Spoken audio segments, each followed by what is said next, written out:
सड़कों से खामनेई की ब्रिगेड ने युद्ध का बिगुल बजा दिया है। क्रांति की सालगिरह से क्या ईरान ने ट्रंप के लिए नया ऑर्डर जारी किया है? क्या ईरान की मिसाइलों का रुख तेल अवीव पर सेट हो गया है?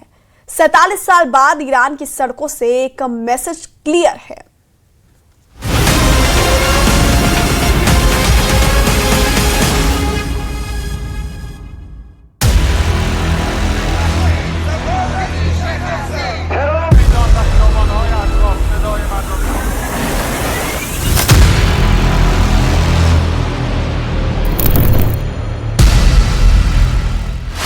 ईरान की सड़कों पर उतरे कमांडर, क्या अमेरिका के ठिकानों पर सबसे बड़ा हमला होने वाला है?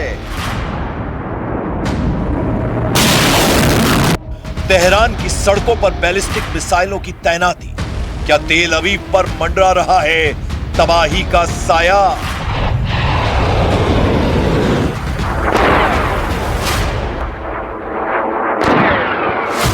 तैनात हुए आसमान को चीरने वाले हमलावर ड्रोन, क्या ये ईरान के खूंखार ऑपरेशन की रिहर्सल है? ईरान ने दिखाई मोबाइल लॉन्चर की ताकत, क्या ईरान ने अमेरिका और इजराइल से फुल एंड फाइनल युद्ध का मन बना लिया है?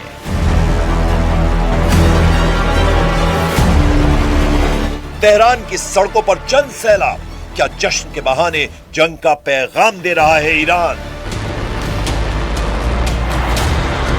तेहरान की सड़कों से उठी एक गूंज, एक ऐलान और चेतावनी, क्या ये ईरान की अमेरिका और इजराइल को खुली चेतावनी है? जश्न के मंच पर सिर्फ नारों की गूंज नहीं, बैलिस्टिक मिसाइलों की खामोश मौजूदगी किसी बड़े तूफान की तरफ बड़ा इशारा कर रही है। आसमान की तरफ इशारा करते ड्रोन, क्या ईरान ने अपना इरादा जाहिर कर दिया है कि वो जमीन से नहीं आसमान से हमला करेगा? मोबाइल लॉन्च सिस्टम, क्या ये सिर्फ ताकत की नुमाइश है या ईरान के बड़े फैसले की तरफ इशारा है?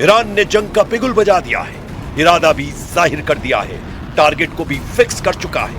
हम बस वो सबूत दे रहे हैं कि कैसे ईरान अमेरिका और इजराइल पर भड़का हुआ है।